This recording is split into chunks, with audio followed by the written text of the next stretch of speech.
नमस्कार मंडळी. नारळी पौर्णिमा आपली आता जवळ येते, तर तुमच्यासाठी मी लवकर असा बनवलेला आहे मस्त असा नारळी भात. खूप आगळीवेगळी रेसिपी आहे, माझ्या सासूबाईंनी मला शिकवलेली आहे. तर चला बघूया.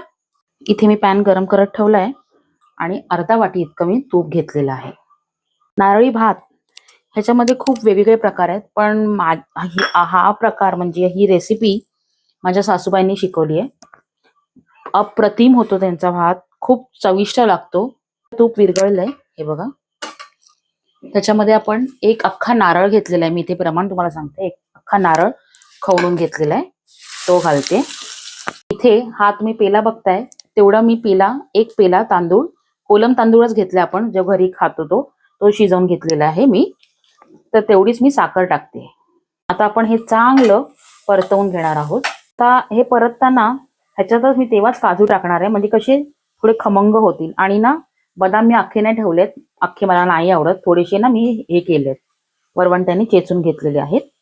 इथे आपली ही चारोळी सुद्धा. आपल्याला ही साखर व्यवस्थित वितळली पाहिजे आणि ना खोबरं असं खमंग असं मस्तपैकी तुपावरती ना असं भाजलं गेलं पाहिजे. त्याचाच हा मेन पॉइंट आहे या नारळी भाताचा.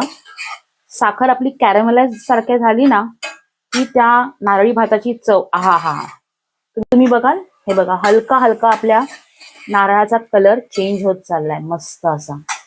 काय सुवास दरवळतोय माहितीये किचन मध्ये. मस्त असा छान कलर थोडासा येण्यासाठी मी थोडासा केसर पण टाकते त्याच्यात.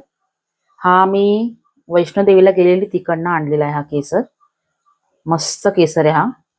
हा नारळी भात पटकन होतो, कारण मी सांगते तुम्हाला ह्याची टेक्निक काय, म्हणजे पटकन का होतो. आपली पूर्वतयारी असेल ना, नारळ खवणलेला असेल आणि आपण नेहमीचा भात आपण शिजवतोच, पण एवढाच की थोडं पाणी कमी पाहिजे.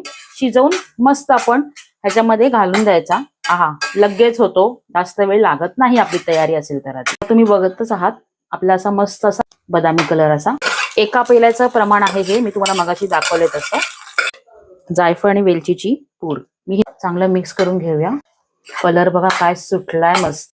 साखर अशी कॅरमलाइज झाली. तुम्हाला माहितीये कॅरमलाइज साखर किती सुंदर लागते. थोडा वेळ आपण मंद आचेवरती जरा झाकण ठेवून ताट काढून बघूया. आपला नारळी भात मस्त असा तयार आहे.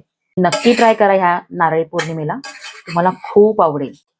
रेसिपी आवडली असेल तर नक्की लाईक करा, शेअर करा आणि चॅनलला सबस्क्राईब करायला विसरू नका.